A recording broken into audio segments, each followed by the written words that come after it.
Welcome to Talking Heads on USA Global TV, starring the one and only wonderful Dr. Jacqueline. It's a prestigious place where world-class influencers and experts meet, and where you'll find the most trusted advisors and coaches for all things in life and business. Visit usaglobaltv.com to sign up for our newsletter, get the value you need, and be first in line to learn about events and giveaways and other valuable content. Connect with us. Email Dr. Jacqueline at usaglobaltv.com to talk about how you can become part of USA Global TV. That's USA Global TV, where the doctor is always in. Hello, everyone, and welcome to USA Global TV, and hello to our friends listening on Business Talk Radio. I am Dr. Jacqueline Kerbeck, and our show today is Talking Heads. If you're joining us for the first time and wondering what is a talking head is an expert who comes and presents in a 30-minute show something to help make us better personally and or professionally. Our team is the tops, A+. The people on this team are so strong and knowledgeable and experienced, and they have something in common. In addition to all of that, they lead their lives with their heart. They are truly interested in helping lift up other people. Today, our talking head is Diann Floyd Boehm. She is a huge part, an integral part of this platform here at USA Global TV. She is a co-host on 3 shows. That's right, 3. She's also a talking head, and she is an elevated listener. She is part of our Talking Heads panel that is starting next month and will be once a month. Five of our talking heads, are on this panel, and it should be a very lively and interesting discussion because they haven't been on the same screen together before. So I'm looking forward to that. Let's welcome Diann for her presentation for today. Hi, Diann. Hi, thank you for having me. I'm excited about today, and I'm excited about the panel too. What a great idea you have for that. I am just ecstatic about bringing the 5 of you together because I just know that you all have so many strong viewpoints on things, and based on your experience, it's just going to be fireworks. I think so too. It could be interesting. It's a good thing we're not next to each other in case it's in trouble. And Diann, I know that you have so much going on in your life, and we are just blessed to have you on this platform. And I thank you personally. Just for people who are not aware, Diann has brought so many people to this platform. So many people who are on our team now are as a result of Diann. So thank you for all that you do for me and for this platform. You're too generous and kind, but thank you. And everybody that I know that's on it is very proud to be part of your team. What a great network you started, not just for us that are on the team, but for the whole world. You bring magic, interesting topics, incredible people. I mean, I think it really is the show to watch. Thank you, Diann. I'm really looking forward to your presentation. I'm going to head backstage and I'll be watching and taking notes, and then I'll be back. Great. I am all ready. Thank you, Dr. Jacqueline. All right. Thank you. Hello, everyone, and welcome to How to Create Bold Characters and Make Them Come Alive in Children Books. The objectives today are: what is a character in a story? Creating the main character a child will love. How to create your word toolbox. And how do children think and feel? So let's get started. Objective 1, what is a character in a story? Well, characters in a story, I like to think of my main characters as real people or animals and even objects. Author Ernest Hemingway once said, when writing a novel, a writer should create living people. I think this applies to children's books too. So for example, the Moonling Adventures that I wrote, the Moonling Adventures Serengeti, the Moonling characters are in my imagination, but I have made the Moonlings come alive in ways children on Earth can relate to them. The Moonling children like to go on adventures, just like the Earthling children. They want to play just like the Earthlings. Harry the Camel that I wrote, the main character, Harry, shares who he is and how he feels, and therefore the children can relate. In my young adult historical fiction book, Ruby in Rise, A Girl's Struggle for More, Ruby's a young girl who was born in 1904, and she wants to go to college and be a businesswoman at a time when most women married and took care of the household. A Song of Peace is another example. Tommy, a young boy who wishes for peace on earth. This is not a new theme, but Tommy shares how he wants to help make peace. And so the reader begins to know Tommy, and they want to know more. So now we know characters in a story as real people, or animals, or even objects. In Objective 2, creating a main character children love. Now, there is tons of information on building a character, but I offer something different. I like to tell stories. So today, I'll give you some opening lines of stories I have written. Listen for the main character, and hopefully you will discover the boldness in their actions, possibly where they are, or even their personality. No matter how many books you publish, there's always room to learn more.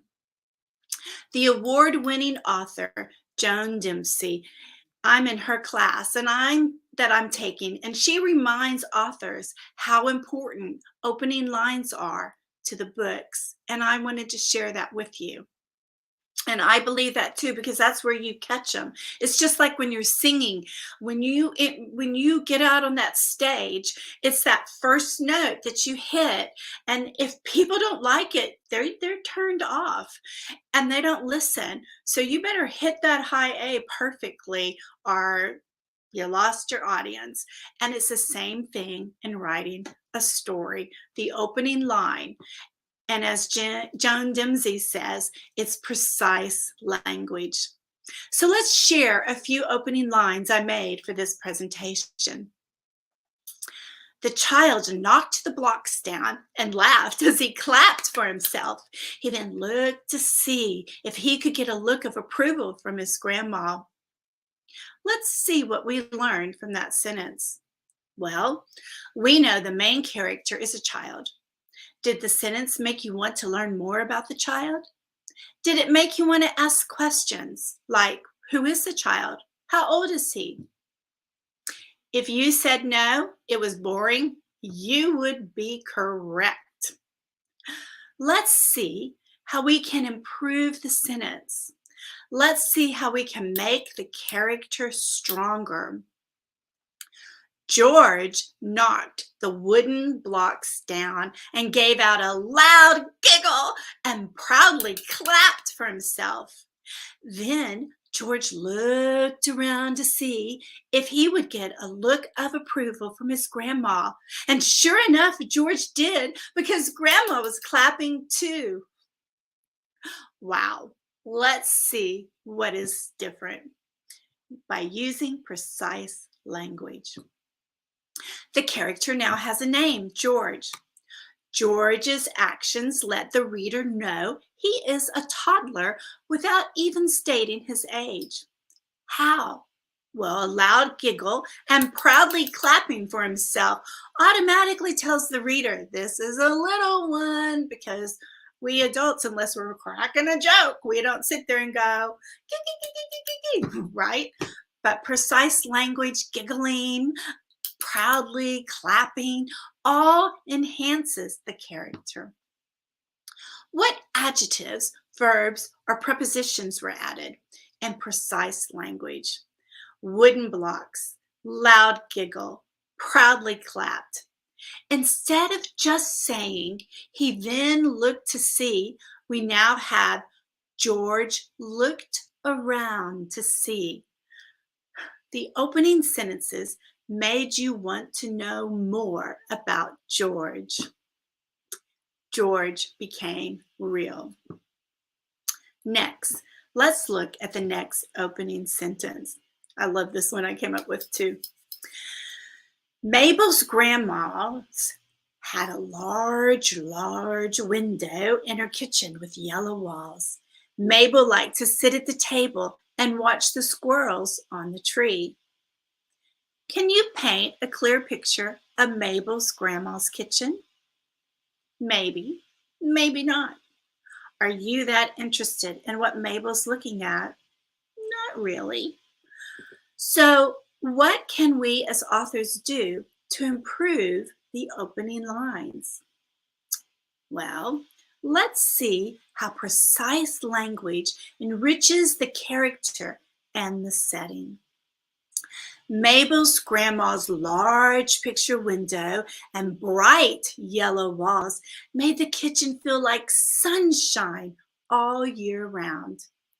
Mabel liked to sit at the round oak table facing the window, watching the squirrels scamper across the enormous branches on the large oak tree. The reader can visualize the setting beautifully. What a difference the adjectives or descriptive words make in the development of the storyline and the character Mabel.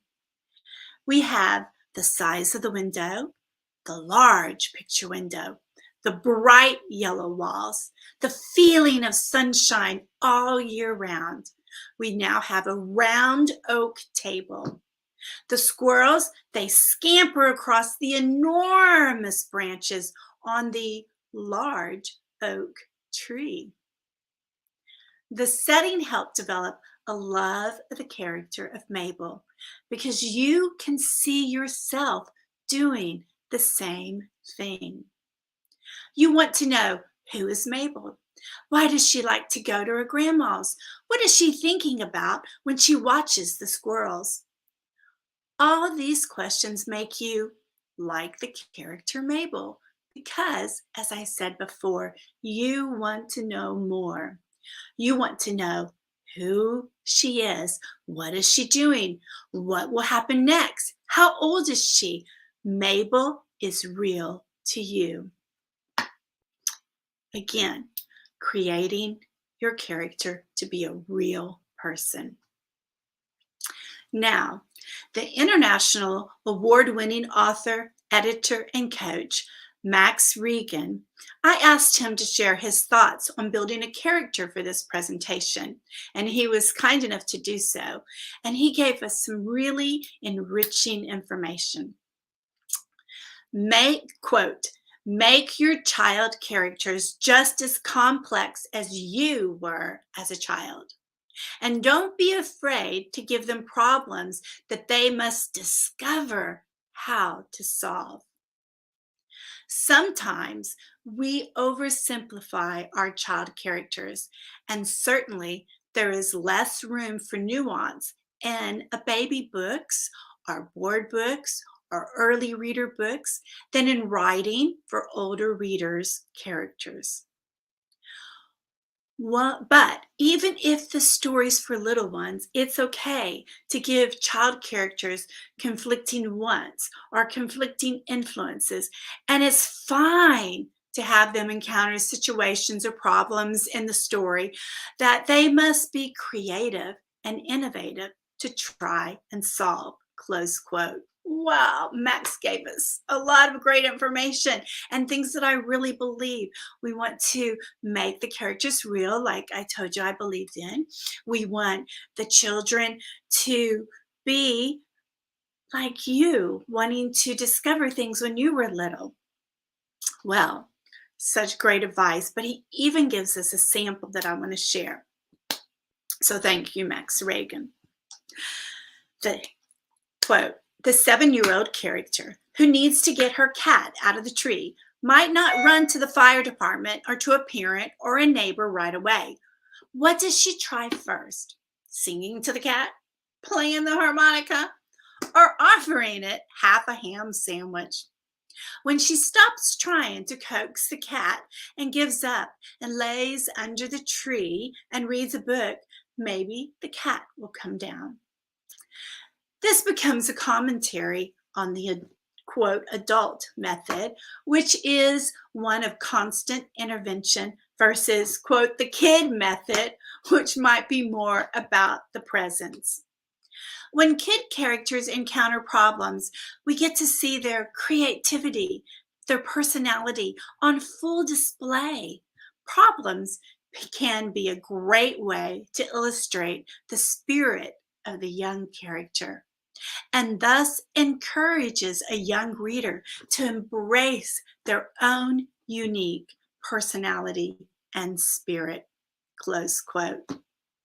Thank you, Max. That is so true. And what a fun way. And could you visualize that cat up there and the little kid trying to figure out funny things to do? Because the kid was real. They don't sit there and go, oh, the cat's up the tree. I think I'll go call mama and get the fire department. You know, if the kid's only, 5 years old, the fire department might be the first choice he would have. So in creating your bold characters, make sure you think like a child. So for objective 2, we have a character in a situation, how the character discovers, and the character's unique way to problem solve that makes the reader, and this is so important, makes the reader want to know more. Objective 3. How to create your word toolbox. When I was a classroom teacher, I had all my kiddos, especially because, you're creating words, you're learning new words. So we had the word toolbox. I want you to have a word toolbox too, because no matter what age you're writing for, you want to make sure you write the way that person or character would speak. And so the synonyms that you might use as an adult would not necessarily be the words you would use as a young child. So I have for you, I made WTB, the word toolbox. And in it, I like to color code my words. And also, I do something a little different that I didn't do in the classroom because I was working with young children. But as you can see, they're color coded. And so I put adjectives and skin so that I know aged, maybe I might use for the character fair, cold, oily, pimply, tan, all great adjectives to describe the skin. That was why instead of just pulling out a bunch of cards with adjectives and then have to sort them out to get that word that I want, by putting like adjectives and here's face, it's easy for me to look at the words that I'm looking for. So cheeks, dimpled. Are the cheeks hollow? Are they round? Are they high? Are they bony? And we won't go through all these, but let me just show you another word. Here's verbs.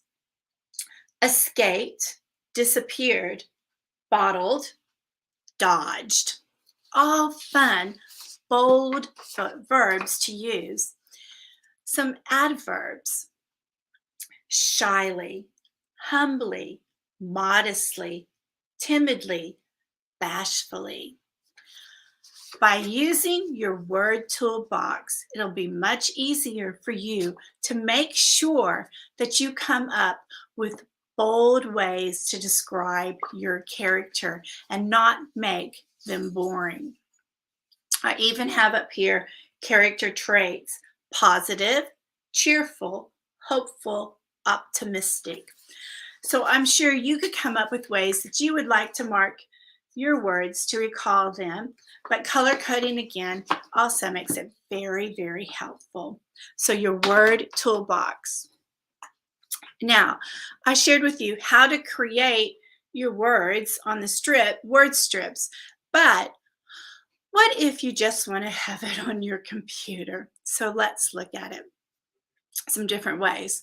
So some tips I want to share with you is to always have your dictionary or thesaurus handy. It's easy to do on a computer because you can have a link to it on your toolbar. On your phone, you might have the app handy. And then if you handwrite, then maybe you have the actual dictionary and or thesaurus with you at all times. I enjoy the handwriting and having an actual box. It helps me retain the word. How to create your toolbox for your computer. Well, you can open your word processor, get out a new page, save as My Toolbox, and every time you use a new word, add it to your toolbox. And you, of course, can color code the words that you add. So your adjectives might be blue. So just think about how you did it in school. Verbs are usually red. Adverbs are usually green, and et cetera, et cetera. So have fun with that. Again, some example of bold words: humbly, modest, brave, courageous, serious, stubborn, loyal, gullible, determined. These words, again, I say your toolbox because they're the puzzle that comes together that makes your story come alive. Objective 4. How do children think and feel? Earlier, I stated the main character as the main person or animal or thing that the story is about. Keeping that in mind, children want to relate to the character and therefore think of them as real. You want and they want to know what happens next. You want the reader to care about the character. So, for example, my kids loved the Care Bears when they were growing up. There was Funshine Bear, Grumpy Bear, Cheer Bear, and many others. The kids' names alone made the reader, the children, want to know more. Why? Because they have those exact feelings. They can relate. So when they are grumpy, they could talk to Grumpy Bear and he would understand. If they were happy and wanted to play, well, of course, Funshine Bear would be with them on their journey for the day. The Care Bears were bold. They were real. They were an object, a stuffed bear, but they were relatable. They were real, and therefore the kids and parents loved them too. Always remember, you want the reader to relate to the character. Let me repeat. The character must seem real. When thinking about your character, put yourself in their place and ask yourself, what is the purpose of the main character? What does the character want? What motivates your character? Why do they want to do what they want? How old are they? Where do they live? Do they have a family? In other words, give them a backstory. You don't have to put the backstory in your story, but you're writing a backstory, and by having the backstory makes it easy to become that character and give the boldness needed to make the character real to others. To strengthen your character, you might do one of several of the following. Create differences in the characters' personalities. Create differences in their looks. Create differences in how the characters react emotionally to various situations like fear. An example, one of my kids, they're all grown up by the way, but this author did a great job when she wrote The Monster Under the Bed. There are two characters, a little girl and a monster. And the little girl was afraid to go to sleep. She thought a monster's going to come and be under a bed. And children sometimes have had the feelings of fear before they go to sleep.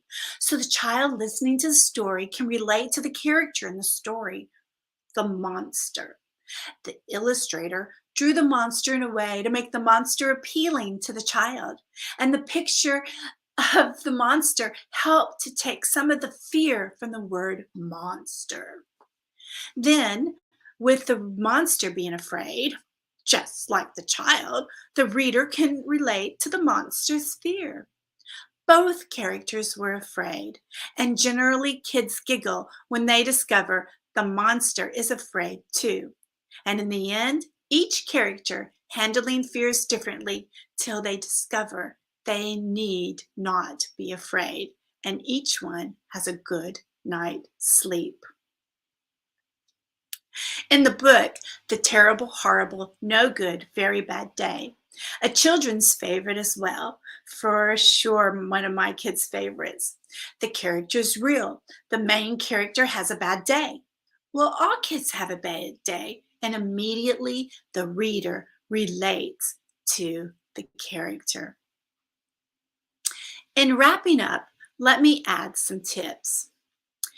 Creating the character. Developing your character.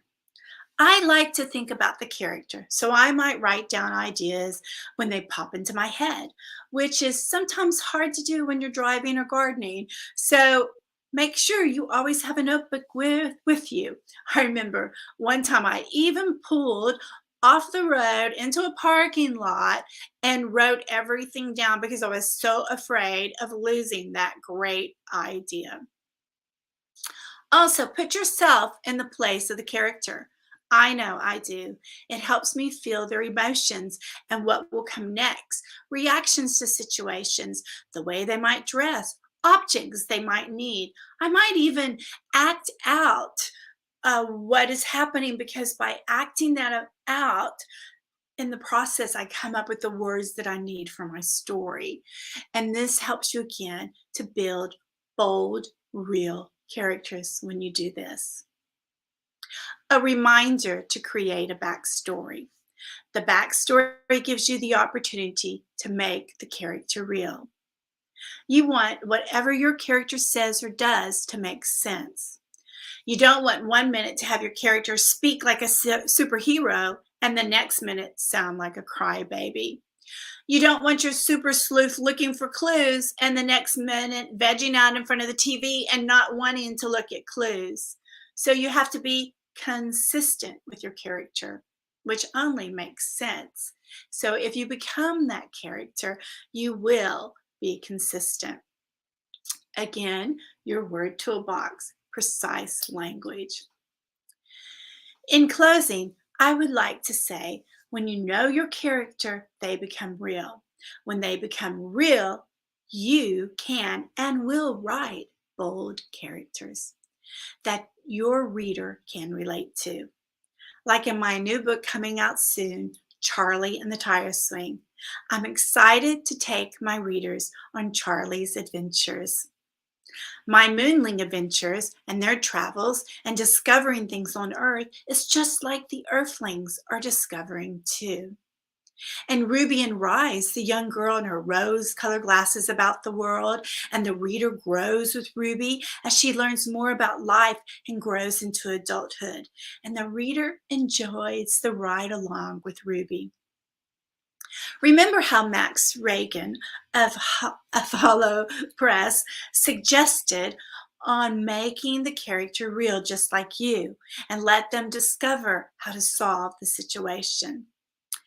And let me clarify, you can learn more about him. It's hollowdeckpress.com. He's a wonderful teacher, and he works with authors who develop novels as well. I also mentioned Joan Dimsey, as she works with authors who write novels as well. I concentrate on children's books.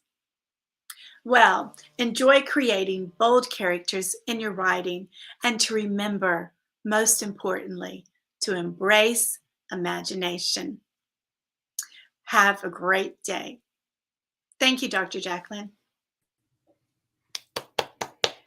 Wow, Diann, I was transported the way you were telling your story. You're so good at that. And by the way, congratulations on this next project with Charlie. I can't believe it. I didn't even know about this. When were you doing this in your spare time? Yeah. So Charlie and the Tire Swing is the illustrator's drawing those pictures now. So hopefully it'll be out by fall. And I even have another book, A Time to Fly, that the illustrator has finished. And we hope to have it out by fall as well. incredible. And not just that you keep putting content out, but the level of content, the quality of the content, it's just off the charts. That is so inspirational, Diane. Well, thank you so much. And it's such a pleasure to share these ideas and tips. And I hope everybody enjoys them. And really, things that I did in the classroom as an educator actually helps me so much as an author now. So, for example, the word toolbox, that was huge to my kids. They were always so proud, meaning kids, my classroom, because once they're in my classroom, they're my children. Um, I mean, they loved it because they saw how their vocabulary was growing and it made them want to pull the words out and use them, which is exactly what we want, right? And so I really like to encourage anyone who works with me to have their word toolbox and they will discover their vocabulary. For me, always enjoying children's books so much because you've seen my story garden and how many children's books I have. You tend to keep your vocabulary here. So my word toolbox is growing when I did Ruby. Uh, to start using larger words. And for people who are wanting to write children's books, they're having to learn how to come down. So I think by taking those word strips, did you like that? How instead I wrote adjective and face so that they could start thinking and, oh, wait, kids, are not going to use that particular word. So. Yes, I love the idea of the word toolbox, and also just the way you laid out those storylines and the amazing difference when you used words that could actually put the reader there on the scene, imagining the large window and the yellow paints, and it makes a big difference. I hadn't actually thought about that you really need to look at each word almost to make sure that it's thought provoking, that there's consistency, and that the reader is drawn into the story. That is so true. And, once I get going, I have this outline in front of me that, people can't see, but um, I get so excited and start adding a lot to everything. But one thing that I failed to mention that I'll share now is what you talk about, Dr. Jacqueline, is to listen. So it's important to read what you wrote out loud and listen to what you said because what you wrote may not be what you thought you wrote. And so by listening to yourself read the story, you can improve it as well. That's a great point. I know for the chapter that I have in an upcoming book, I actually recorded myself reading it. And the first three or four times I was like, oh, I don't like this. Exactly. Amazing, right? I had to go back and make some changes. It really helps. And that's what's so important. And I know that's for another time period, but editing, I mean, you're not going to write it perfectly. Just get the words down and go on. And actually, there's two types of writers. The person who is the discovery writer, they just write, which is kind of like me. And then the person who maps it all out before they write. But actually, and actually what happens is you end up becoming both because if you're a discovery writer like me, once you have the story written, then you say, oh, wait a minute, maybe I really want this to happen here. And so then you start moving things around. Where the mapping person maps it all around, writes a story, but then new ideas come into their head and they make discoveries and then they add to the story. So you become a combination. I'm still working on that, Diane. You're at another level. So I'm just looking up, okay, I'm working on that, Diane. And I do believe that I love being, part of Talking Heads. I appreciate it, but I also think it's important for people to know, and that's why I said it in my presentation, that all of us can learn. And so I really love concentrating on children's books and helping people write children's books. But it's great to know other people who really enjoy working on novels. And I certainly learned from them and Max. I just took 6 weeks with him. through the eyes of authors, and then Joan Jimsey with inkers. And I learned so much from them. And I really want people to know that there's people out there, and no matter what, we're always learning. Lifelong learners, that's for sure. But Diann, I have you on Spotlight and I have your banner up. I'd love for you to share with people how they can reach out and who you'd like to contact you. And then we're going to go off to our next show. Sure. So everyone, you can reach me at diannfloydboehm.com, diannfloydboehm.com. And if you forget, you can always go to USA Global TV, where all of us talking heads are there, because Dr. Jacqueline made it easy for you to find us there as well. Thank you, Dr. Jacqueline. Thanks, Diann. I'm going to go on vacation and you could run this platform for me. I don't think so. Yeah, I think so. I think you got my whole rap down. I love it. That's exactly right. People go to our YouTube channel and there's playlists there, and Talking Heads is one of the playlists. And at the end of the day, each of the playlists are updated. And also, I announced this yesterday, our YouTube channel, I think the content's going to be easier to find because the show graphic gets changed after we live stream to one of the clips from the show. So you can actually see the person who was on that show. I think that's going to make it easier. Oh, that's really cool. You're always thinking. That's what I'm doing in the wee hours of the night. I'm so amazed. I just have to show up and prepare. You're doing that hard stuff, making the magic seem seamless. A lot of little things behind the scene. But if it weren't for people like you here, then we wouldn't need the platform. So thank you, Diann. You're welcome. Well, have a great day. And thank you again for having me. And I look forward to next time. Thank you. And Diann will be coming right back with me and the rest of our crew for the United Kingdom News and Culture. So stay wherever you are and just look for Diann, and I will be back in about 20 minutes. We'll be excited to see you then. Bye, everyone. Bye, everybody. See you soon.